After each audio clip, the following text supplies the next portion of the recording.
En primer lugar, me gustaría saludar a todos los ponentes y asistentes a este primer Congreso Internacional La Ciudad Contemporánea, los espacios urbanos en la península ibérica, siglos XVIII a XX, que se enmarca dentro de las actividades de la red temática Transformaciones Urbanas en la península ibérica,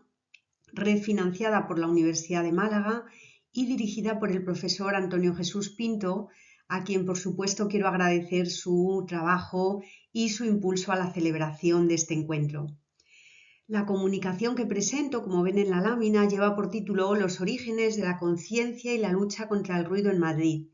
Y es un primer acercamiento a un tema inédito para mí, casi inédito diría en la historiografía de la España urbana contemporánea,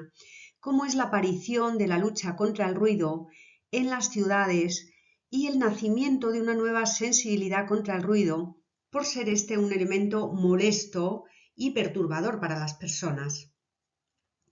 Ante todo, quisiera dejar claro que es una investigación muy incipiente que estoy comenzando, por tanto, con pocas conclusiones aún por ofrecer. Y lo que voy a presentar es, en realidad, plantear de dónde surge mi interés por esta problemática y también haré una referencia a las fuentes documentales que estoy recopilando y analizando para llevar a cabo esta investigación. En nuestras sociedades contemporáneas, el ruido es considerado un elemento muy negativo. De hecho, se considera parte de la contaminación o de la polución urbana. La contaminación acústica es un término relativamente reciente que hace referencia al exceso de ruido que afecta de forma muy negativa no solo al bienestar de las personas, sino incluso a su salud. La propia Organización Mundial de la Salud, entre otros organismos nacionales e internacionales, alerta de las consecuencias tan negativas y del daño que el exceso de decibelios puede producir en las personas, en las que puede provocar estrés, pérdida auditiva, problemas en el sueño, en el descanso en general. Por otro lado, hay que tener en cuenta que el ruido parece estar intrínsecamente unido a la vida en las ciudades por la concentración de población, de actividades y de vehículos que son una de las grandes fuentes de ruido, de sonido molesto. En cuanto a la historia, la preocupación y las primeras denuncias contra el ruido como fuente de molestias y de perturbación para la vida humana parecen haber surgido durante la Revolución Industrial y ligadas a los establecimientos fabriles y a las máquinas. Ya en el siglo XX se suman los ruidos de los transportes, de los vehículos, particularmente de los automóviles, y también crece la preocupación por los ruidos callejeros en general, sobre todo en las grandes ciudades donde se concentraba una gran cantidad de población. Y con las molestias que provocaba el ruido, surgieron las primeras denuncias, que a veces eran simplemente artículos en la prensa, y también los primeros movimientos organizados, grupos, asociaciones, así como las primeras campañas contra el ruido en diferentes países. Todavía sin una dimensión nacional, sino concentrándose o centrándose en ciudades concretas de forma local, atendiendo así a las particularidades de cada ciudad o municipio. Es decir, como otros problemas urbanos que surgieron en estos momentos, era un problema local que fue adquiriendo dimensión global. La bibliografía internacional sobre este tema es ya bastante nutrida, podríamos decir, particularmente en el mundo anglosajón, con obras que se han preocupado por los orígenes históricos de esta problemática. Ya en los años 80 y 90 tenemos investigaciones específicas y trabajos de gran impacto, como el artículo de Peter Bailey, titulado Rompiendo la barrera del sonido, un historiador escucha el ruido, en el que abordó la cuestión de cómo los historiadores estudiaban el sonido, también el ruido, y en el que defendía la historia acústica para comprender el cambio social. También se han estudiado desde una perspectiva histórica las primeras campañas contra el ruido, las primeras sociedades y ligas contra el ruido que surgieron en Inglaterra, en Alemania y en los Estados Unidos, así como a las figuras pioneras en la lucha contra el ruido, como la iniciada por la norteamericana Julia Bennett Rice, activista y fundadora de la Sociedad para la Supresión del Ruido Innecesario en Nueva York, que así se llamaba la asociación que fundó, que llevó a la aprobación de la denominada Ley Bennett de 1907, que reguló el ruido innecesario en algunas zonas de la ciudad, como en los entornos hospitalarios. También se prohibió las sirenas de los remolcadores. En el caso de España, considero que estamos ante un tema aún por explorar. He elegido para esta primera aproximación un estudio de caso, elegido a la ciudad de Madrid, lo cual tiene sentido por ser una de las grandes ciudades en cuanto a tamaño de población y en cuanto a su complejidad durante la época contemporánea, por lo que me parece un laboratorio perfecto para realizar este primer acercamiento a la cuestión del ruido en la ciudad. Mi primer interés por el tema surgió a raíz de algunas lecturas de obras historiográficas, algunas ya las he mencionado, y también con la localización de denuncias de vecinos y de noticias, sobre todo, que empiezan a menudear en los años 20 en los diarios madrileños, que fui recopilando, aún no de una manera sistemática. Bueno, en todo caso, quiero volver luego sobre las fuentes documentales, pero antes de presentar los primeros resultados, que no conclusiones de una investigación que, como he señalado, es aún muy embrionaria, conviene hacer una referencia etimológica. Tienen ahí en la lámina cómo define una de las entradas del diccionario de la Real Academia Española, cómo se define el ruido, como un sonido inarticulado, por lo general desagradable. Y si es desagradable, en principio tenderíamos a evitarlo, a suprimirlo. En el caso de la ciudad de Madrid, ya en los primeros años del siglo XX, aparecieron algunos artículos en la prensa generalista que denunciaban o presentaban a la capital de España como estruendópolis, donde los ruidos callejeros eran infernales. Puedo destacar aquí la figura del periodista Mariano de Cavia, una figura muy respetada y conocida en la capital, que dedicó varios textos en la prensa a denunciar el ruido en Madrid. Por ejemplo, en una columna que publicó en 1911 en la popular revista gráfica Nuevo Mundo, daba cuenta precisamente de la existencia de las ligas antirruido en distintos países y lamentaba la falta de conciencia en Madrid ante lo que él ya consideraba una gran molestia y un verdadero problema, un problema que generaba enfermedades sociales. En esta columna dice, por ejemplo, y le cito, el ruido nos vuelve completamente locos, el ruido incesante, inquietante, trepidante, en sus múltiples y discordes acometidas al oído y al cerebro. Tiene una hija nefasta, verdugo de las modernas gentes, la terrible neurastenia. El ruido no abusa solamente de nuestros órganos auditivos, no se contenta con desquiciar nuestros nervios, además nos impide toda reflexión, nos arrebata toda ocasión propicia para poner un poco de orden en el revuelto tráfago de incidentes, contrariedades, deseos, aspiraciones y motivos de preocupación que acosan de continuo nuestro juicio y nuestra sensibilidad.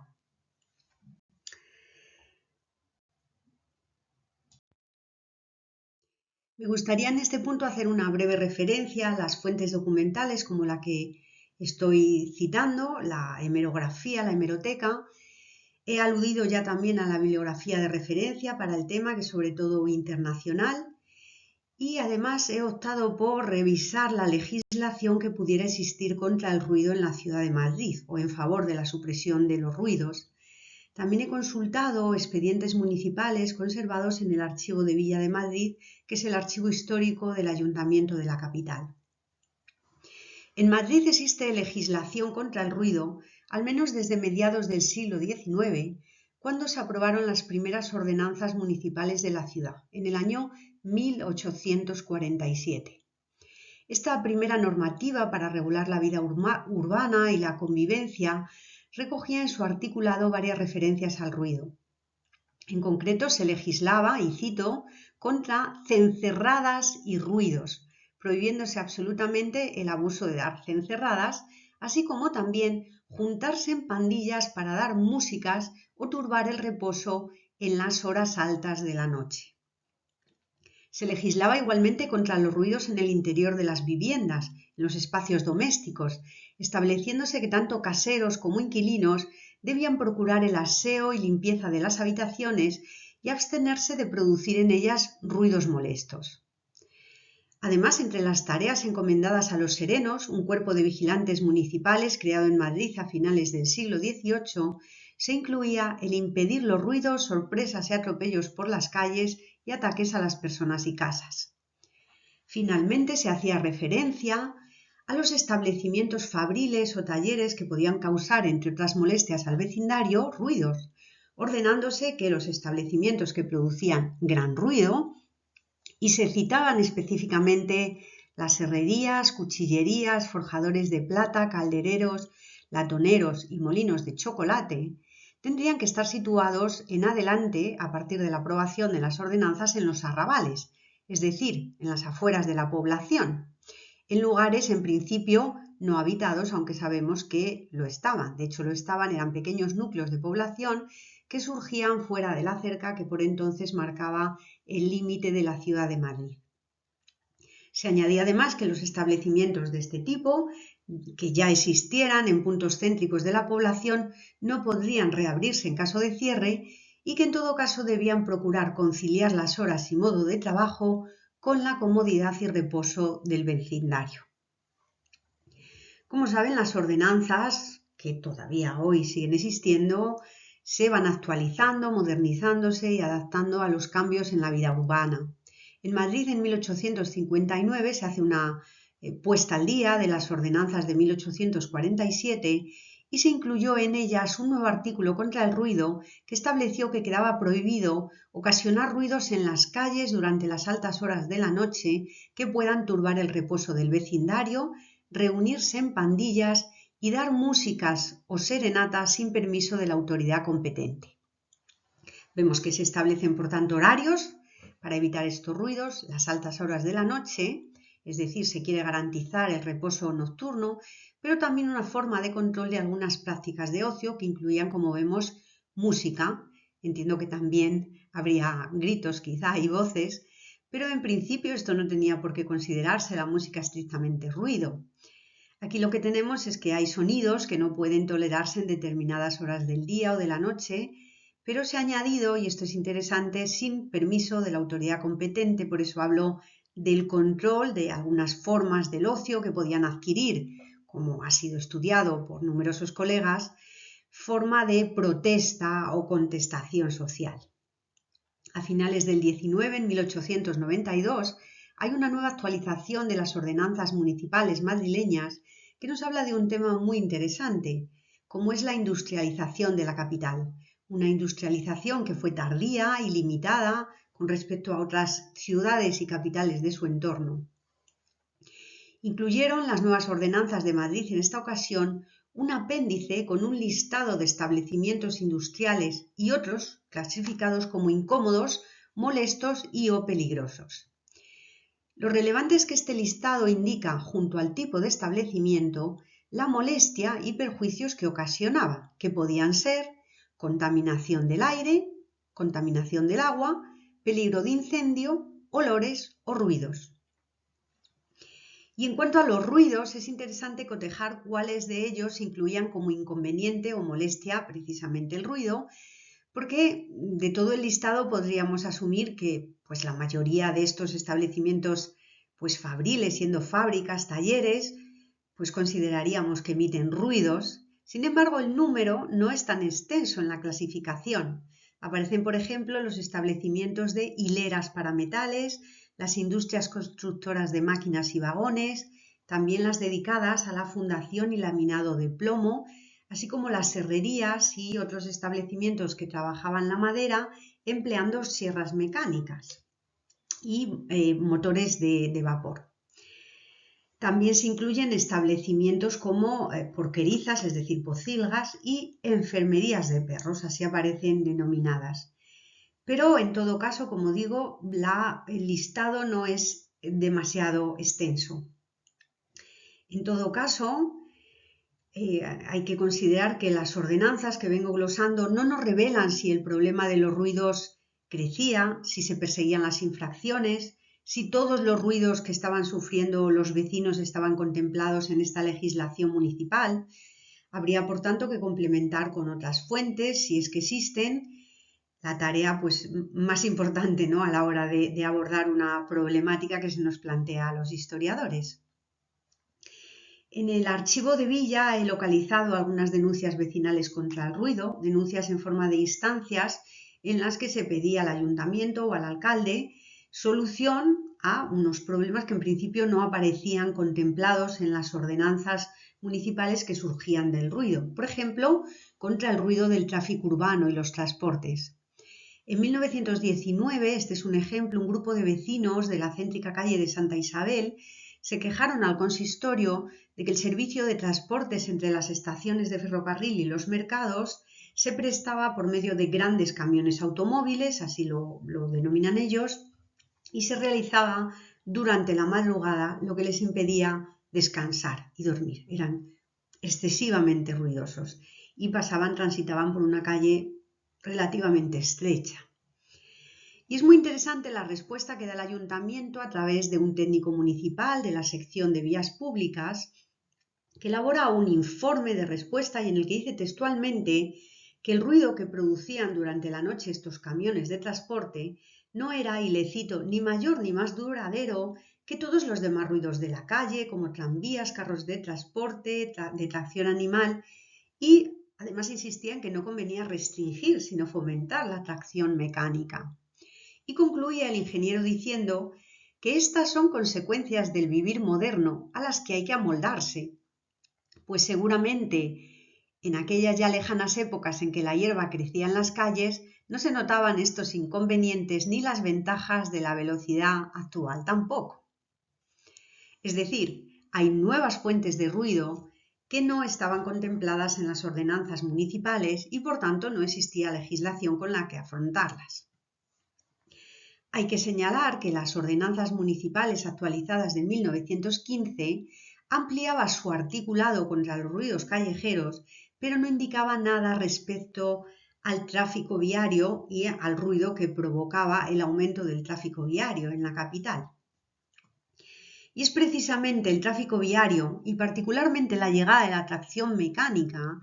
la que hizo surgir una mayor sensibilidad de la sociedad madrileña contra el ruido, como estaba sucediendo en otras grandes ciudades y capitales occidentales. De hecho, he comprobado que en los años 20 y 30 no solo fueron aumentando las denuncias en la prensa contra el ruido en las calles de Madrid, también surgieron algunos conflictos que nos revelan, que nos están hablando de la complejidad de la vida urbana, así como del impacto social de las nuevas tecnologías, incluyendo por supuesto el automóvil, que tuvieron entre sus efectos o consecuencias negativas el aumento de la contaminación acústica en la ciudad.